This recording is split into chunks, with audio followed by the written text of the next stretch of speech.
Karl Marx. Grundrisse, Manuscritos Econômicos de 1857 a 1858, Esboços da Crítica da Economia Política. Editorial Bom Tempo, editora UFRJ, edição 2011. Terceiro capítulo do Capital. Continuação. Segunda seção, Processo de Circulação do Capital. Tópico, Formas que precederam a produção capitalista. Segunda parte, páginas 407 a 423. De fato, é fácil imaginar que alguém poderoso, fisicamente superior, após ter primeiramente capturado o animal, em seguida capture pessoas para fazer com que estas capturem animais. Em suma, serve-se do ser humano como de uma condição natural já dada para a sua reprodução, sendo que o seu próprio trabalho se resume em dominar, etc. Como se serviria de qualquer outro ser da natureza. Mas tal opinião é absurda, por mais que seja correta do ponto de vista de um dado sistema tribal ou comunitário, porque parte do desenvolvimento de seres humanos individualizados. O ser humano só se individualiza pelo processo histórico. Ele aparece originalmente como um ser genérico, ser tribal, animal, gregário. Ainda que de forma alguma como um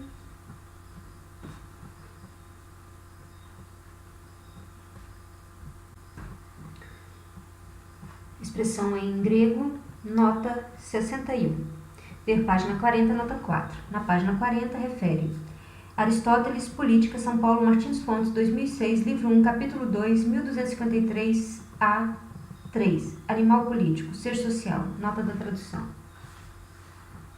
Em sentido político, a própria troca é um meio essencial dessa individuação. Ela torna o sistema gregário supérfluo e o dissolve.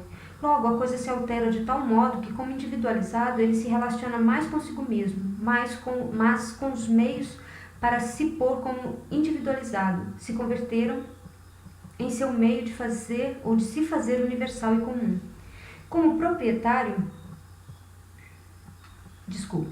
nessa comunidade é pressuposta a existência objetiva do indivíduo singular como proprietário, digamos, por exemplo, como proprietário da terra, mas pressuposta sob certas condições que corretamente o acorrentam à comunidade, ou melhor, que constituem um elo em sua corrente. Na comunidade burguesa, o trabalhador, por exemplo, está presente de modo puramente não objetivo, subjetivo, mas a coisa que se defronta com ele deveio à comunidade verdadeira, que ele procura devorar e pela qual ele é devorado.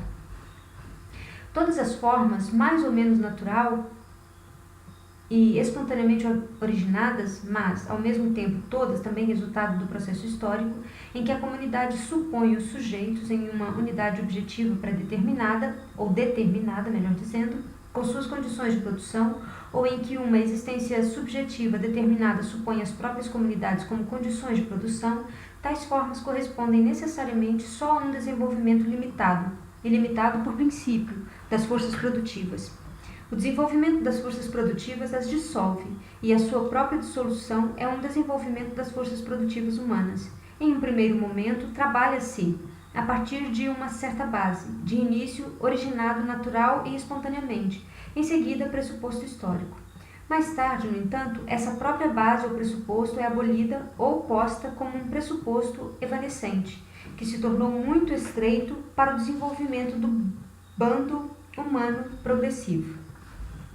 A antiga propriedade de terra, na medida em que reaparece na propriedade parcelar moderna, faz parte da economia política e voltaremos a ela na seção sobre a propriedade da terra.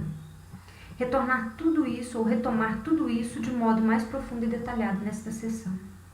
O que nos interessa aqui, antes de tudo, o comportamento do trabalho em relação ao capital, ou as condições objetivas do trabalho como capital pressupõe um processo histórico que dissolve as diferentes formas em que o trabalhador é proprietário, ou em que o proprietário trabalha. Sobretudo, por conseguinte, primeiro, dissolução do comportamento em relação à terra, território como condição natural de produção, com a qual ele se relaciona como sua própria existência inorgânica, como laboratório de suas forças e domínio de sua vontade.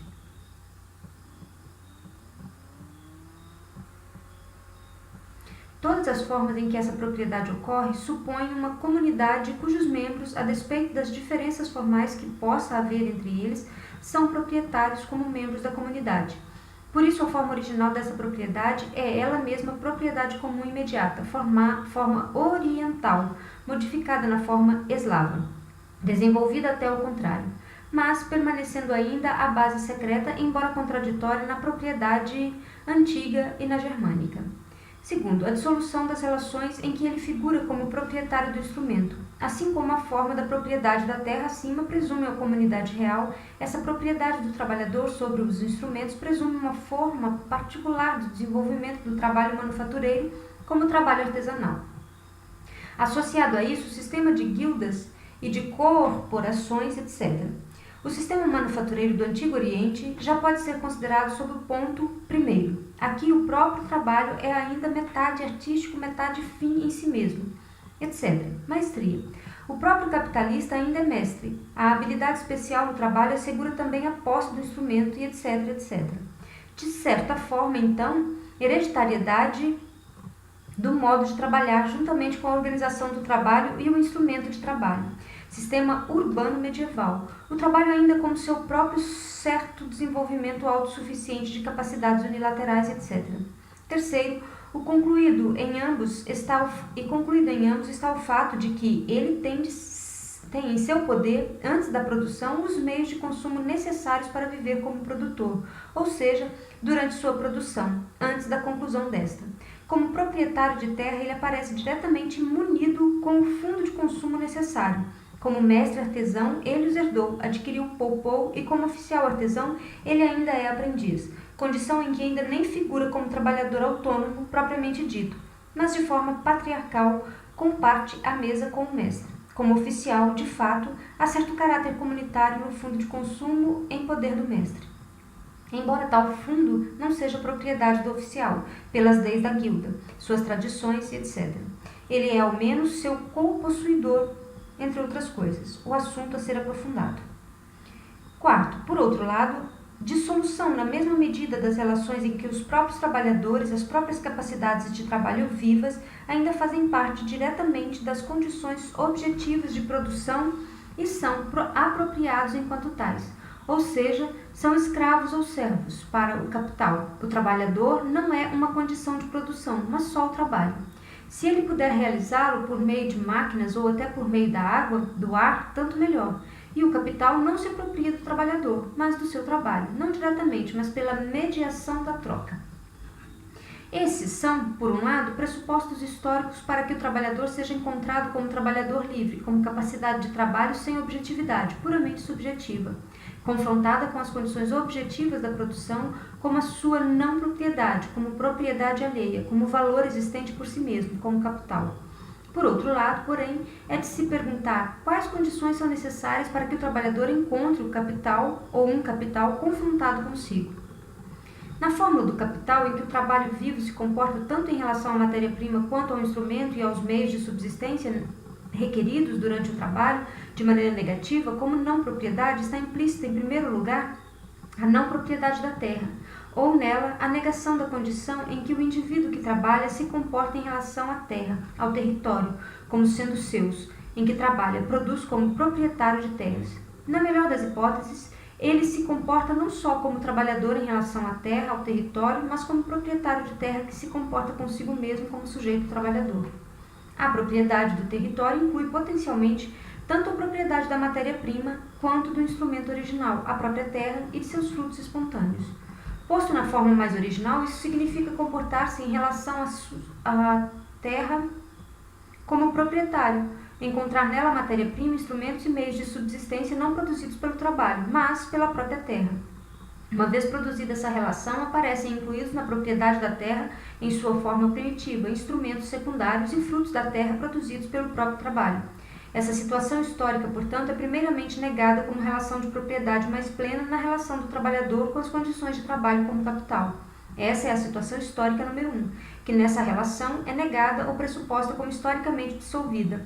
Em segundo lugar, entretanto, onde a propriedade sobre o instrumento ou o comportamento do trabalhador em relação ao instrumento como seu próprio em que ele trabalha como proprietário do instrumento, o que pressupõe, ao mesmo tempo, a subsunção do instrumento ao seu trabalho individual, pressupõe um nível particular, limitado, do desenvolvimento da força produtiva do trabalho, em que essa forma do trabalhador como proprietário ou do proprietário-trabalhador já é posta como forma autônoma, ao lado e à parte da propriedade da terra.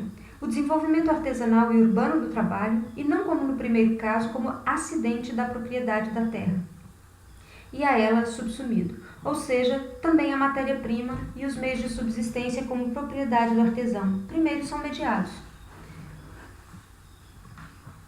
mediados por seu ofício, por sua propriedade do instrumento. Já é pressuposto um segundo estágio histórico ao lado e à parte do primeiro, que obrigatoriamente já tende a parecer consideravelmente modificado pela autonomização desse segundo tipo de propriedade ou de proprietário que trabalha. Visto que o próprio instrumento já é produto do trabalho, portanto, o elemento que constitui a propriedade já é posto pelo trabalho. Nesse caso, a comunidade não pode mais aparecer na forma natural, como no primeiro caso.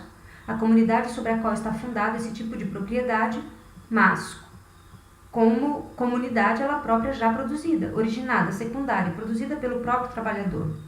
Está claro que ali, onde a propriedade do instrumento é o comportamento em relação às condições de produção do trabalho como propriedade, no trabalho real, o instrumento aparece somente como meio do trabalho individual. A arte de se apropriar efetivamente do instrumento, de manejá-lo como meio de trabalho, aparece como uma habilidade particular do trabalhador, que o põe como proprietário do instrumento.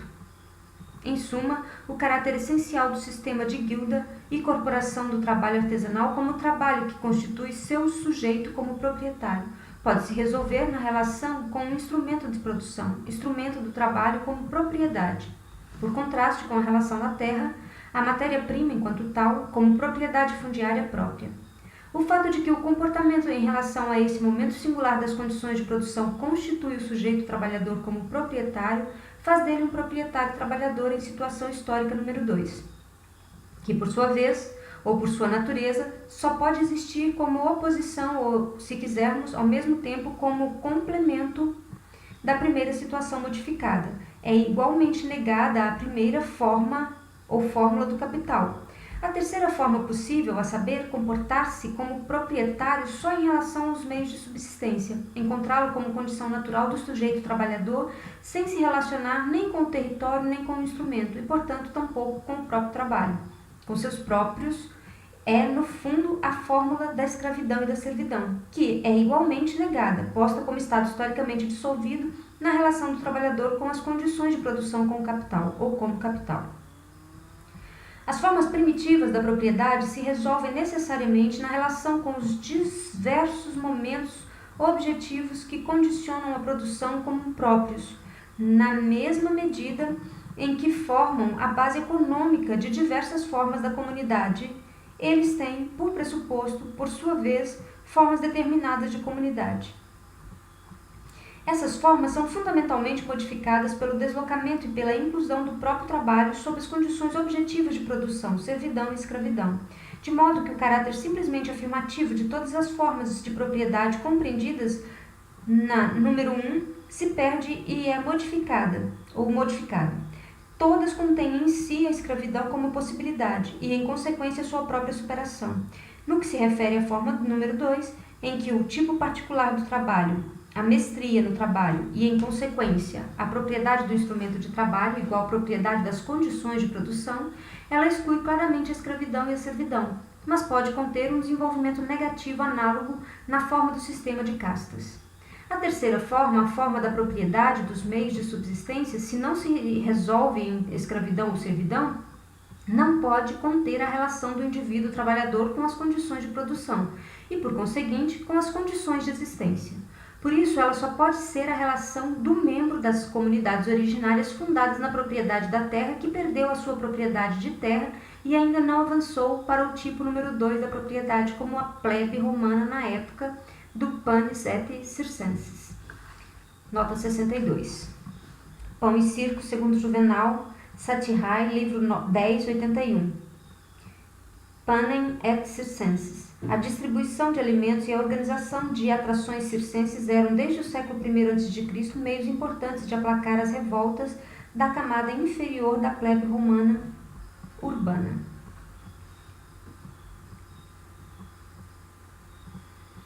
A relação do servo com o seu senhor ou com a prestação de serviço pessoal é fundamentalmente diferente, porque ela, no fundo, consiste simplesmente no modo de existência do próprio proprietário da terra, que não mais trabalha, mas cuja propriedade inclui nas condições de produção o próprio trabalhador como servo, etc.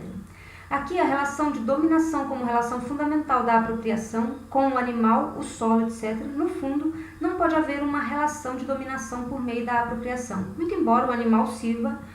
A apropriação da vontade alheia é pressuposto da relação de dominação. Consequentemente, aquilo que é desenvolvido de vontade, como por exemplo o animal, pode até servir, mas não faz dos proprietários senhores. Todavia, o que podemos ver aqui é como as relações de dominação e servidão fazem parte igualmente dessa fórmula da apropriação dos instrumentos de produção, e elas constituem o fermento necessário do desenvolvimento e do declínio de todas as relações de propriedade e relações de produção originais, bem como expressam a sua estreiteza. Entretanto, elas são produzidas e reproduzidas no capital, de forma mediada, e desse modo constitui igualmente o fermento de sua dissolução e são emblemas de sua estreiteza. A permissão para vender a si e aos seus, em caso de necessidade, era um deplorável direito universal. Ela vigora no norte, assim como entre os gregos e na Ásia. A permissão do credor de tomar como seu servo o devedor que faltasse ao pagamento e, na medida do possível, fazê-lo pagar por meio de seu trabalho ou da venda de sua pessoa, era quase igualmente difundida. Niebuhr, página 600. Em uma passagem, Niebuhr diz que, para os escritores gregos que escreveram na época de Augusto, a dificuldade e a compreensão errada da relação entre patrícios e plebeus e sua confusão dessa relação com a relação entre patronos e clientes eram consequência do fato de que eles escreveram em uma época em que os ricos e pobres eram as únicas classes verdadeiras de cidadãos, em que o pobre, por mais nobre que fosse sua origem, necessitava de um benfeitor, e o milionário, mesmo que fosse um liberto, era procurado como benfeitor. Eles não conheciam sequer um resquício das relações hereditárias da lealdade. Número 1620. Os artesãos encontravam-se em ambas as classes, cita, metecos, libertos e seus descendentes, e aos plebeus, ou ao plebeu que abandonavam a agricultura, é conferido o direito de cidadania, ao qual aqueles estavam restritos. Tampouco prescindia da honra das corporações legais, e suas associações eram tão apreciadas que numa era citado como seu fundador. Vou ler novamente. Tampouco prescindiam da honra das corporações legais, e suas associações eram tão apreciadas que, numa, era citado como seu fundador. Eram 9, flautistas, ourives, carpinteiros, tintureiros, correeiros, curtidores, forjadores em cobre, oleeiros, e a 9ª associação dos demais ofícios em conjunto, alguns dos quais eram cidadãos vivendo fora dos limites da cidade, mas nos quais havia sido concedido o direito, ou aos quais havia sido concedido o direito de cidadania isopolitas. Nota da tradução: cidadãos de uma cidade-estado grega com direito à cidadania em outra, que não dependiam de nenhum patrono. Caso tenha havido tal direito, e descendentes de servos cujo vínculo era desfeito pela extinção da linhagem de seus patronos, que sem dúvida estavam tão alheios às disputas dos cidadãos antigos e da comunidade, quanto as associações florentinas, as contendas entre as linhagens dos guelfos e dos gibelinos. Os servos talvez ainda estivessem todos sob as ordens dos patrícios. Nota 63, 1623, ênfase de Marx. De um lado, são pressupostos processos históricos que colocaram uma massa de indivíduos de uma nação, etc., se não de início na condição de trabalhadores realmente livres, ao menos na de trabalhadores que o são potencialmente, citado em grego, nota 64, cuja única propriedade é sua capacidade de trabalho e a possibilidade de trocá-la por valores existentes. Indivíduos frente aos quais todas as condições objetivas da produção se apresentam como propriedade alheia, como sua não propriedade, mas ao mesmo tempo permutáveis como valores, e, em consequência, apropriáveis até certo ponto pelo trabalho vivo. Tais processos históricos de dissolução são igualmente a dissolução das relações de dependência que prendem o trabalhador ao território e ao seu território e ao senhor do território, mas que pressupõem de fato sua propriedade dos meios de subsistência. Esse é, na verdade, o seu processo de desvinculação da terra, dissolução das relações de propriedade da terra que o constituíam como ieoman, pequeno proprietário de terra livre e trabalhador, ou arrendatário, colonos, camponês livre. A dissolução das formas ainda mais antigas de propriedade coletiva e a comunidade real é evidente por si mesma. Dissolução das relações corporativas que pressupõem sua propriedade do instrumento de trabalho e o próprio trabalho como uma habilidade artesanal determinada como propriedade, não somente como sua fonte. Da mesma maneira, dissolução das relações clientelistas nas variadas formas em que o não proprietário ou os não proprietários aparecem como co-consumidores do produto excedente na esteira dos seus senhores e, em contrapartida, vestem a livrée dos seus senhores, participam de suas contendas, prestam-lhes serviços pessoais, imaginários ou reais, etc. Uma análise mais precisa evidenciará que em todos esses processos de dissolução são dissolvidas relações de produção em que predomina o valor de uso, produção para uso imediato, que o valor de troca e a sua produção têm como pressuposto o predomínio de outra forma, em consequência que em todas essas relações predominam a prestação em espécie e os serviços em espécie sobre o pagamento em dinheiro e a prestação do serviço por dinheiro. Mas isso somente de passagem. Da mesma maneira, um exame mais acurado mostrará igualmente que todas as relações dissolvidas só se tornaram possíveis em um determinado grau do desenvolvimento das forças produtivas materiais e, em consequência, também das intelectuais. O que nos interessa aqui, antes de tudo, é o seguinte: o processo de dissolução que, por um lado, transforma uma massa de indivíduos em uma nação, em trabalhadores assalariados livres, citado em grego, nota 65, idem, indivíduos coagidos ao trabalho e à venda do seu trabalho só por sua falta de propriedade, supõe, por outro lado, não que as fontes de renda e, em parte, as condições de propriedade anteriores desses indivíduos tenham desaparecido, mas, ao contrário, supõe somente que se alterou a sua utilização, que seu modo de existência se transformou, que passaram para outras mãos, ou, em parte, permaneceram nas mesmas mãos como fundos livres. Mas uma coisa está clara: o mesmo processo que separou uma multidão de indivíduos de suas relações afirmativas, de uma maneira ou de outra, anteriores com as condições objetivas do trabalho, que negou essas relações e dessa maneira transformou esses indivíduos em trabalhadores livres, esse mesmo processo liberou essas condições objetivas do trabalho: território, matéria-prima, meios de subsistência, instrumento de trabalho, dinheiro ou tudo isso junto, da vinculação anterior com os indivíduos, agora delas dissociados. Elas ainda existem, mas existem em outra forma, como fundos livres, nos quais foram apagadas todas as antigas relações políticas, etc., e que só na forma de valores que, autossuficientes, se defrontam com aqueles indivíduos isolados e privados de propriedade. O mesmo processo que contrapõe a massa na qualidade de trabalhadores livres às condições objetivas de trabalho, também contrapôs essas condições na qualidade de capital aos trabalhadores livres. O processo histórico foi o divórcio de elementos até então unidos. Em consequência, seu resultado não é que um dos elementos desaparece, mas que cada um deles aparece em uma relação negativa com o outro. O trabalhador livre, potencialmente de um lado, e o capital, potencialmente de outro. Na mesma medida, o divórcio entre as condições objetivas e as classes que foram transformadas em trabalhadores livres tende a aparecer no polo oposto como uma autonomização dessas mesmas condições.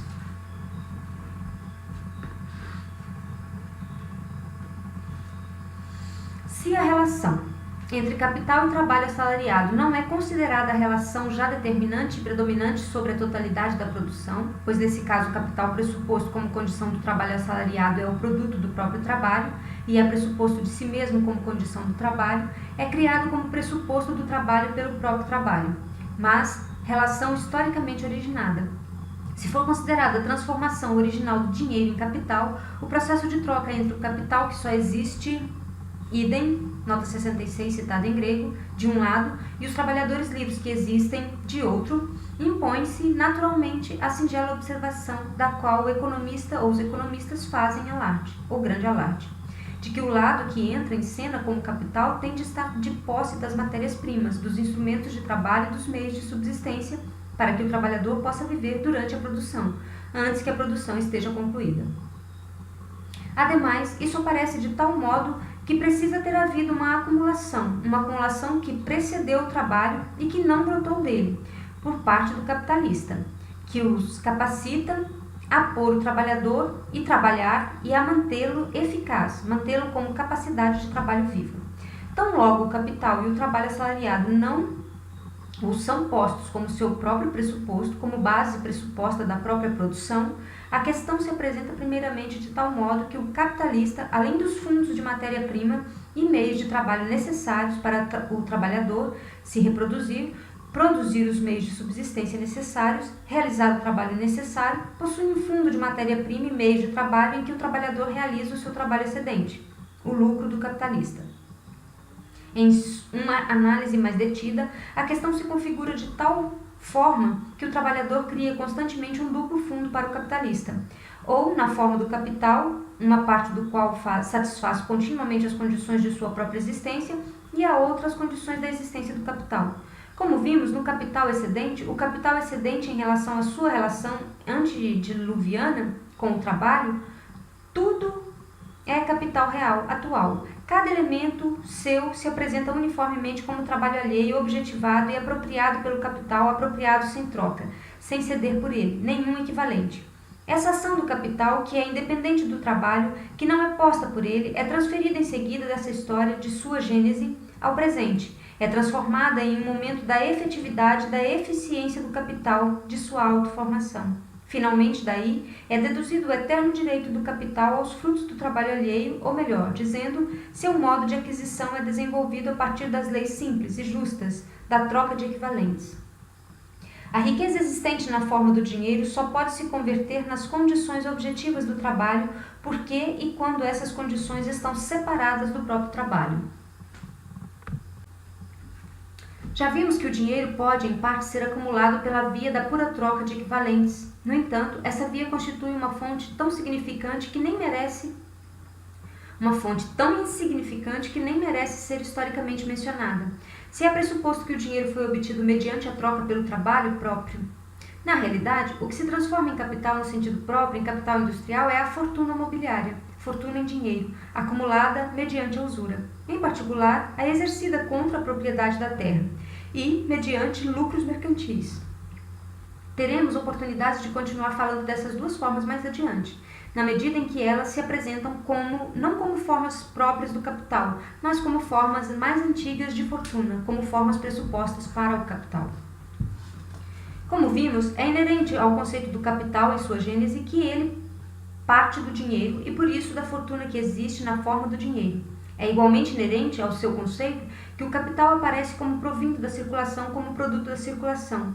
Por isso a formação do capital não parte da propriedade da terra, quando muito parte do arrendatário, desde que ele seja comerciante de produtos agrícolas.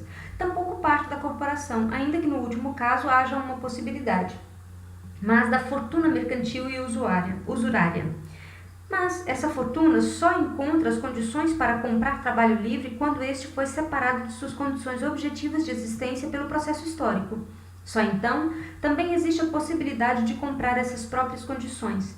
Sob as condições corporativas, por exemplo, o simples dinheiro, não sendo ele próprio dinheiro corporativo do mestre, não pode comprar os teares para fazer com que se trabalhe neles. É preciso ou prescrito com quantos cada um pode trabalhar, etc. Em suma, o próprio instrumento ainda não está organicamente ligado ao próprio trabalho vivo, em cujo domínio ele aparece, que na verdade não circula.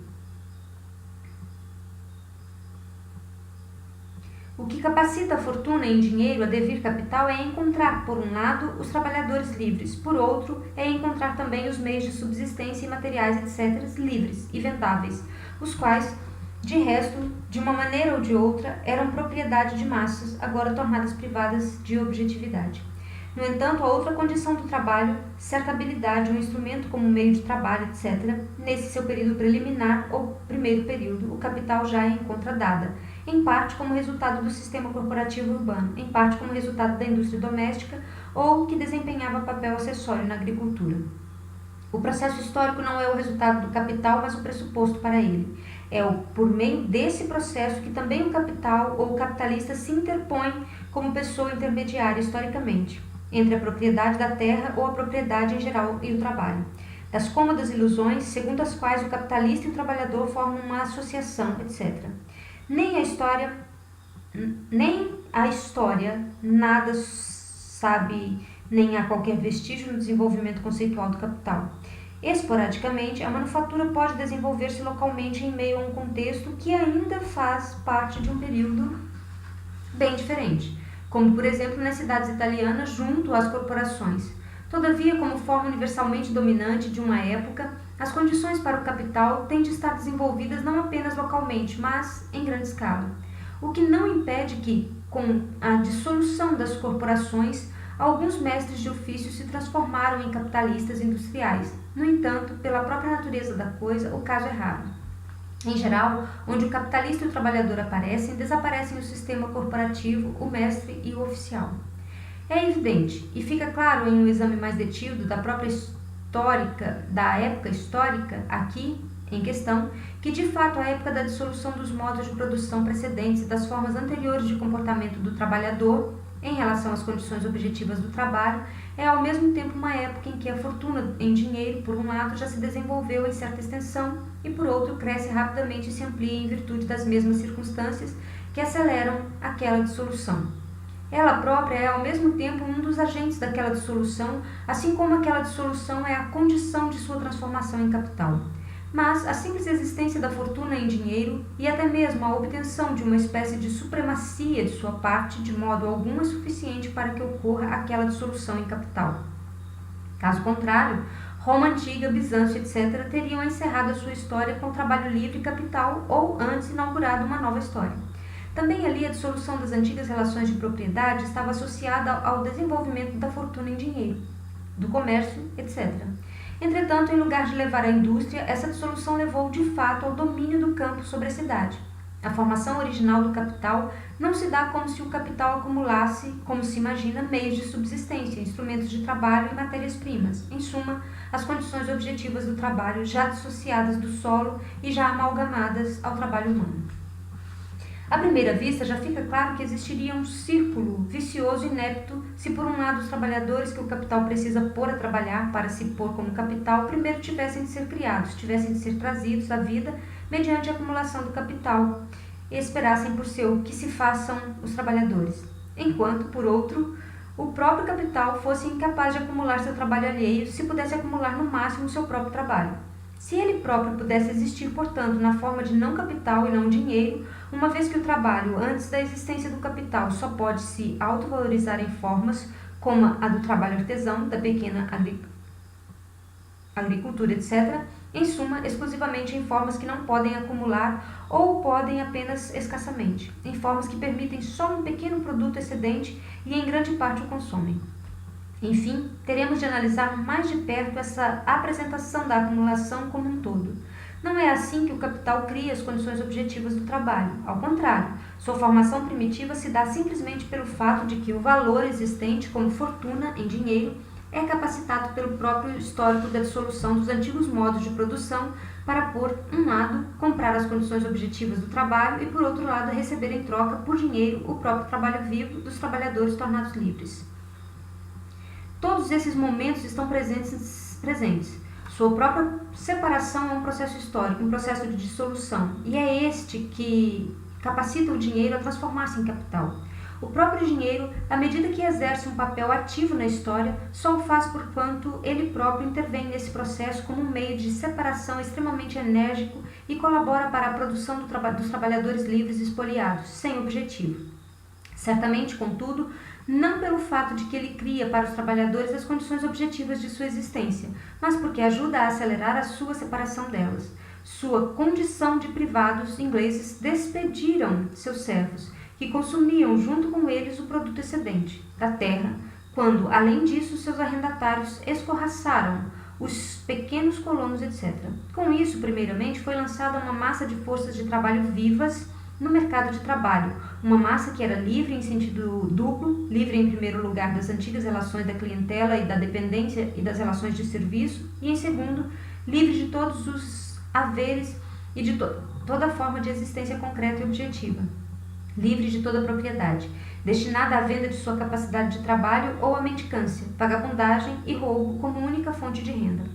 Historicamente, constata-se que eles tentaram primeiro o último recurso, mas foram impelidos para o estreito caminho que conduz ao mercado de trabalho por meio da força do pelourinho do chicote, onde, portanto, aparecem os governos, por exemplo, de Henrique VII, VIII, etc., como condições do processo histórico de dissolução e como criadores das condições para a existência do capital.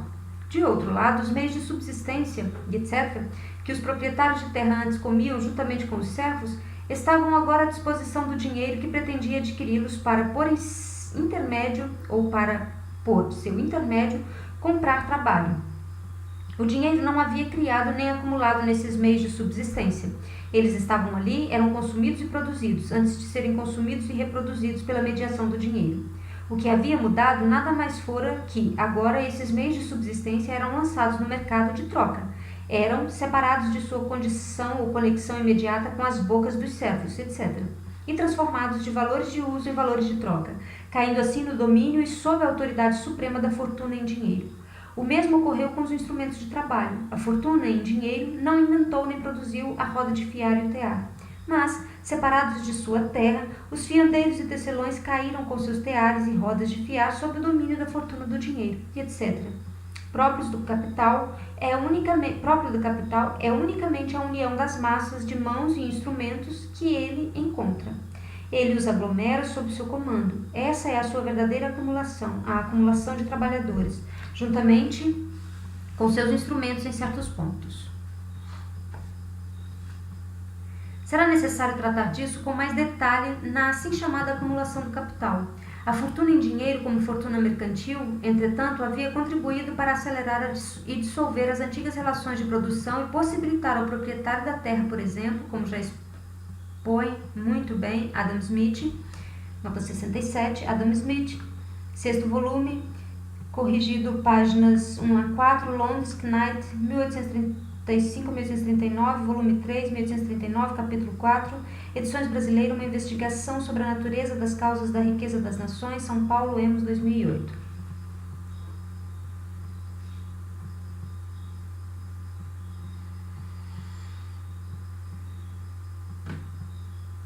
Trocar o seu cereal ou gado, etc., por valores de uso trazidos do estrangeiro em lugar de desperdiçar com seus servos os produzidos por ele mesmo e ver sua riqueza em grande parte na massa dos seus servos que compartilhavam seu consumo. A fortuna em dinheiro havia conferido o valor de troca de sua renda um significado mais elevado para ele. O mesmo ocorreu em relação aos seus arrendatários, que já eram meio capitalistas, só que ainda muito dissimulados. O desenvolvimento do valor de troca, favorecido pelo dinheiro existente na forma do estamento mercantil, dissolve a produção mais orientada para o valor de uso imediato e para as formas de propriedade que lhe correspondem, relações do trabalho, as suas condições objetivas, e impulsiona, assim, para a criação do mercado de trabalho, que tem de ser perfeitamente distinguido do mercado de escravos. No entanto, esse efeito do dinheiro também só foi possível sob o pressuposto da atividade da pequena indústria urbana, que não se baseia no capital e no trabalho assalariado, mas na organização do trabalho em corporações, etc. O próprio trabalho urbano havia criado meios de produção para os quais as corporações se tornaram tão perniciosas, quanto as antigas relações de propriedade da terra eram para a agricultura aperfeiçoada, ela própria, por sua vez, em parte consequência da venda mais intensa dos produtos agrícolas para as cidades, etc. As outras circunstâncias, que, por exemplo, no século XVI multiplicaram a massa das mercadorias em circulação, bem como a do dinheiro, criaram novas necessidades e, em consequência, elevaram o valor de troca dos produtos domésticos, etc. Aumentaram preços, etc. Tudo isso promoveu a dissolução das antigas relações de produção, acelerou a separação do trabalhador ou do não trabalhador, mas apto ao trabalho, das condições objetivas de sua reprodução, e promoveu assim a transformação do dinheiro em capital. Por essa razão, nada pode ser mais estúpido do que conceber essa formação primitiva do capital como se ele tivesse acumulado e criado as condições objetivas da produção. Meios de subsistência, matéria-prima, instrumentos e as tivesse então oferecido ao trabalhador o trabalhador delas despojado. Ao contrário, a fortuna em dinheiro em parte contribui para despojar dessas condições as forças de trabalho dos indivíduos aptos ao trabalho.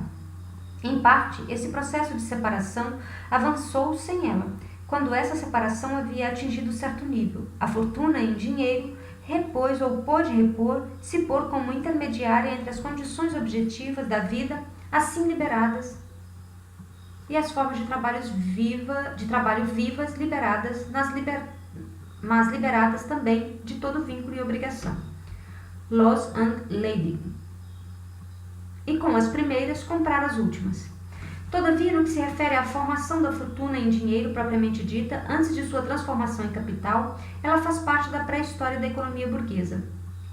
A usura, o comércio, o sistema urbano e o fisco, que surge com ele, desempenham aí o papel principal. Também o entesouramento dos arrendatários, agricultores, etc., ainda que em menor grau. Evidencia-se aqui, ao mesmo tempo, como o desenvolvimento da troca e do valor de troca, que em toda parte é mediado pelo comércio, ou cuja mediação pode ser chamada de comércio, o dinheiro adquire existência autônoma no estamento mercantil da mesma maneira que a circulação o adquire no comércio. Traz consigo a dissolução tanto das relações da propriedade do trabalho às suas condições de existência, quanto do próprio trabalho incluído sob as condições objetivas da produção. Trata-se de relações que, sem exceção, expressam tanto um predomínio do valor de uso e da produção orientada para o uso imediato, como o predomínio de uma comunidade real que ainda existe imediatamente como pressuposto da produção. A produção baseada no valor de troca e a comunidade baseada na troca desses valores de troca, por mais que, como vimos no capítulo anterior sobre o dinheiro, tenham a aparência de pôr a propriedade como emanação exclusiva do trabalho, de pôr como condição a propriedade privada sobre o produto do próprio trabalho e o trabalho como condição geral da riqueza, presumem e reproduzem ou produzem a separação do trabalho de suas condições objetivas. Nota 68, ver páginas 104 a 107 e 180 a 181 já lidas.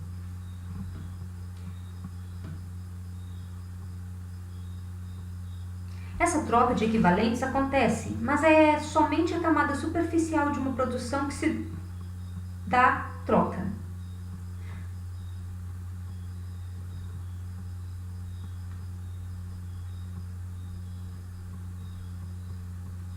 Esse sistema da troca tem o capital como seu fundamento, e quando é considerado separadamente dele, tal como ele próprio se apresenta na superfície, a saber, como sistema autônomo, é mera aparência, mas uma aparência necessária. Por essa razão, já não mais surpreende que o sistema dos valores de troca de equivalentes medidos pelo trabalho, se converte no oposto, ou melhor dizendo, mostra como seu fundamento oculto a apropriação do trabalho alheio sem troca. A total separação entre trabalho e propriedade, pois o próprio predomínio do valor de troca e da produção produtora de valores de troca presume a própria capacidade de trabalho alheia como valor de troca. A separação da capacidade do trabalho viva de suas condições objetivas, o comportamento em relação a elas, ou a sua própria objetividade, como propriedade alheia, em uma palavra, comportamento em relação às suas condições objetivas como capital.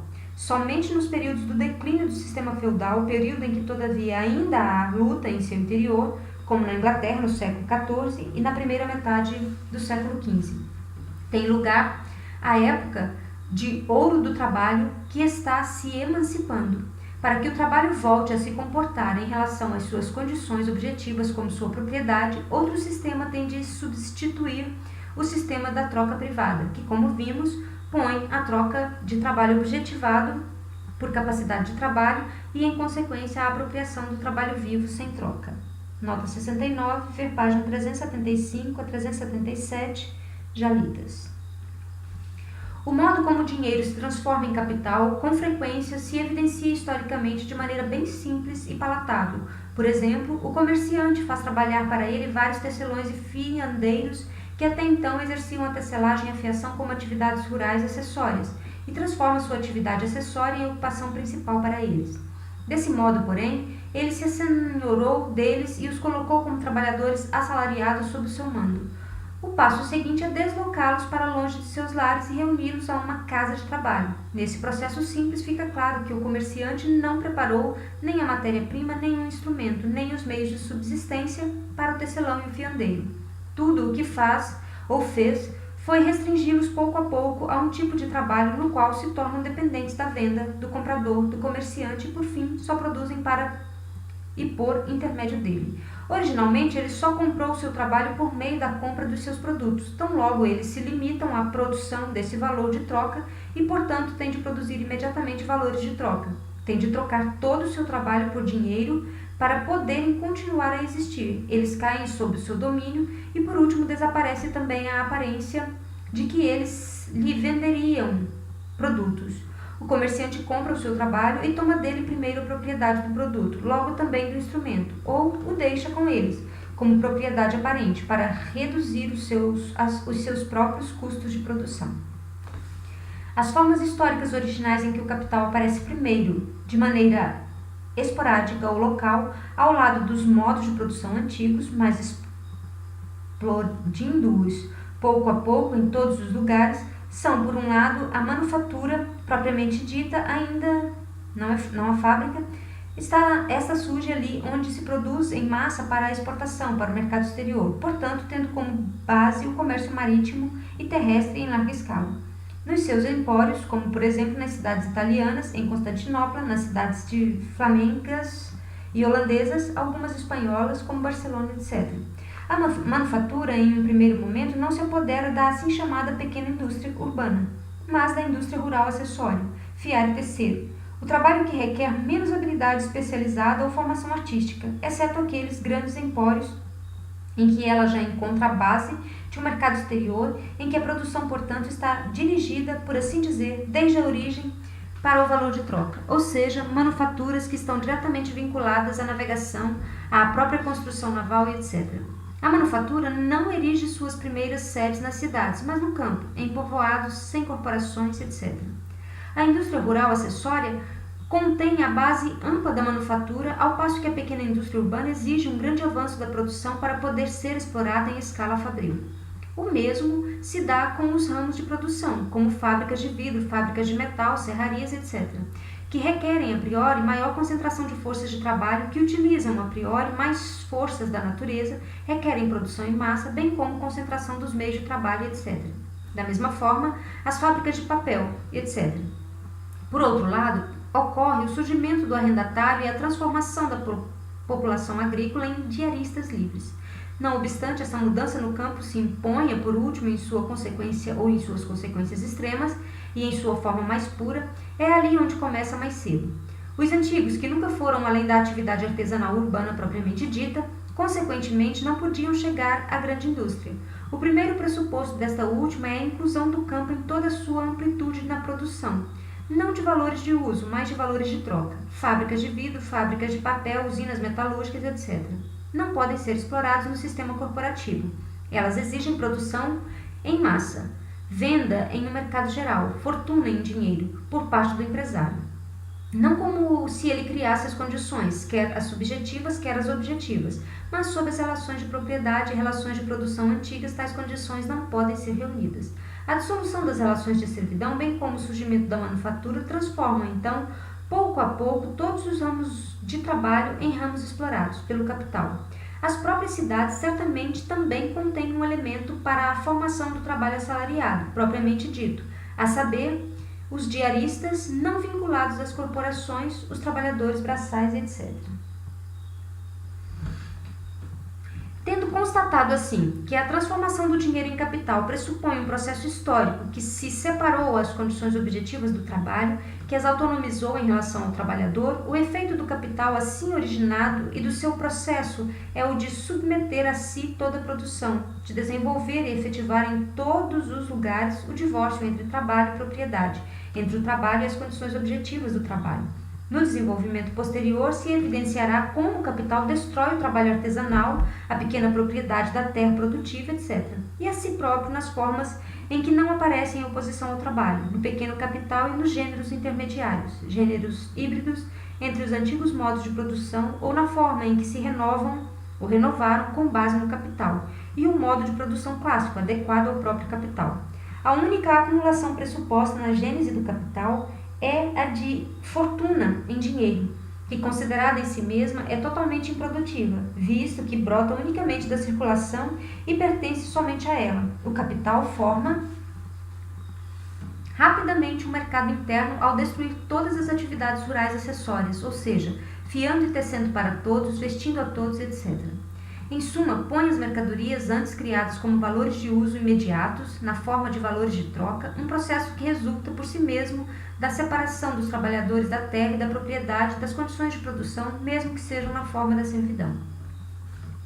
No artesanato urbano, muito embora baseado essencialmente na troca e na criação de valores de troca, a finalidade principal e imediata dessa produção é a subsistência como artesão, como mestre artesão, logo o valor de uso. Não é o enriquecimento, não é o valor de troca como valor de troca. Por isso, a produção em todos os lugares está subordinada a um consumo pressuposto, a oferta está subordinada à demanda, e a produção se amplia apenas lentamente. A produção de capitalistas e trabalhadores assalariados, por conseguinte, é um produto principal do processo de valorização do capital. A economia corrente, que só tem os olhos para as coisas produzidas, esquece isso completamente, tendo em vista que nesse processo o trabalho objetivado é simultaneamente posto como não objetividade do trabalhador, como objetividade de uma subjetividade contraposta ao trabalhador, como propriedade de uma vontade que lhe é estranha. O capital é ao mesmo tempo necessariamente capitalista, e a ideia de alguns socialistas, segundo a qual precisamos do capital, mas não dos capitalistas, é inteiramente falsa. Nota 70, ver página 236 já lida. No conceito do capital está posto que as condições objetivas do trabalho, e estas são produtos dele mesmo, assumem uma personalidade diante do trabalho, ou, o que não significa a mesma coisa, que elas são postas como propriedade de uma personalidade estranha ao trabalhador. No conceito do capital está contido o capitalista. No entanto, esse erro não é de maneira nenhuma mais sério do que, por exemplo, o erro de todos os filólogos que falam do capital na antiguidade de capitalistas romanos e gregos. O que é tão somente outra expressão para dizer que o trabalho em Roma e na Grécia era livre, o que esses senhores dificilmente pretenderiam afirmar. Se atualmente não só chamamos os proprietários de plantações na América de capitalistas, mas se eles de fato o são, isso se baseia no fato de que eles existem como uma anomalia no interior de um mercado mundial fundado no trabalho livre. Se o que tivesse em causa fosse a palavra capital, nota 71, Charles Dufresne Ducange investigou a formação etimológica da palavra capital. No segundo volume de sua obra, Glossarium Mediae et Infmae Latinitatis, sétimo volume, Paris, Didot Fratres, 1842, páginas 139 a 141.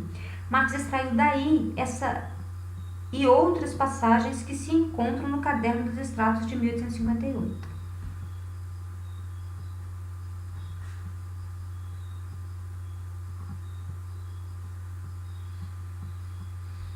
Que não ocorre entre os antigos. Embora, citação em grego, nota da tradução, capital ou fundo em dinheiro, dos gregos correspondam a principalis sum rei creditae, nota da tradução, montante principal do dinheiro emprestado.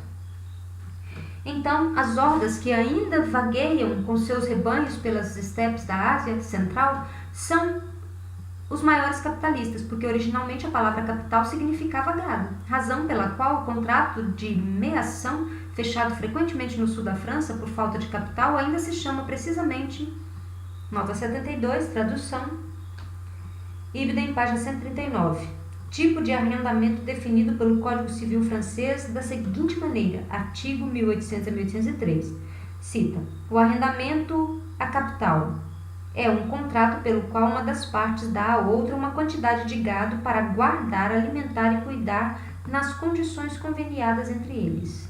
Nota da tradução. Caso se queira admitir o mau latim, nossos capitalistas ou capitalis homines seriam aqueles qui debent sensum decapit. Nota 73, na obra de Ducange, Glossario Meditae et Infmae Latinitatis, citação página 141, a expressão capitalis hominis é explicada da seguinte forma, cita, pessoas que devem juro per capita. Sob essa descrição, estão compreendidos aqueles que, outrora, não foram plenamente libertados, mas só condicionalmente, sob a obrigação de produtos, serviços ou tributo anual.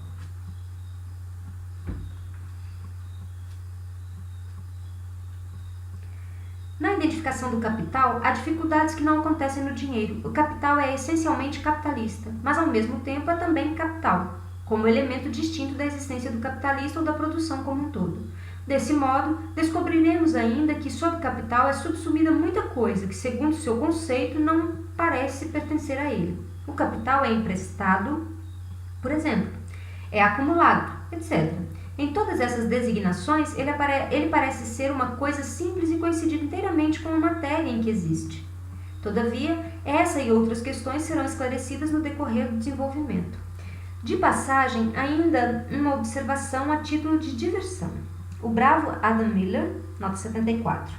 Adam Henrique Miller, Berlim, Sander, 1809, parte 1, página 226, onde Miller continua filosofando sobre ideias de propriedade viva na página 228 e seguintes. Que toma todas as expressões figuradas de maneira muito mística, também ouviu falar na vida comum do capital em oposição ao capital morto, e aí o arruma teosoficamente. O rei Ethelstan poderia instruí-lo a respeito.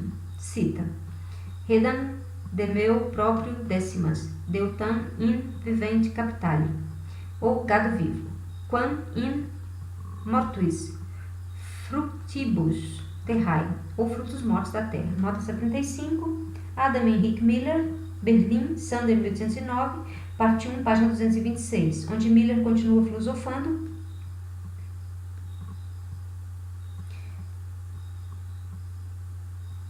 sobre a ideia de propriedade viva na página 228 seguintes, essa é a nota 74, na nota 75 continua, restituindo ou restituo do que é meu a 10ª parte a Deus, tanto do gado vivo quanto dos frutos mortos da terra. Max cita do Glossario Meditae et Infmae Latinitais, citado de Ducange. O dinheiro conserva sempre a mesma forma, no mesmo substrato, e pode assim ser mais facilmente concebido como mera coisa, mas uma mesma coisa, mercadoria, dinheiro, etc., pode representar capital ou renda, etc. Assim fica claro, até para os economistas, que dinheiro não é nada palpável, mas que a mesma coisa pode estar subsumida ora sob uma determinação ou a determinação capital, ora sob uma determinação diferente e oposta, e dependendo disso, é ou não é capital. O capital é, então, evidentemente, uma relação, e só pode ser uma relação de produção.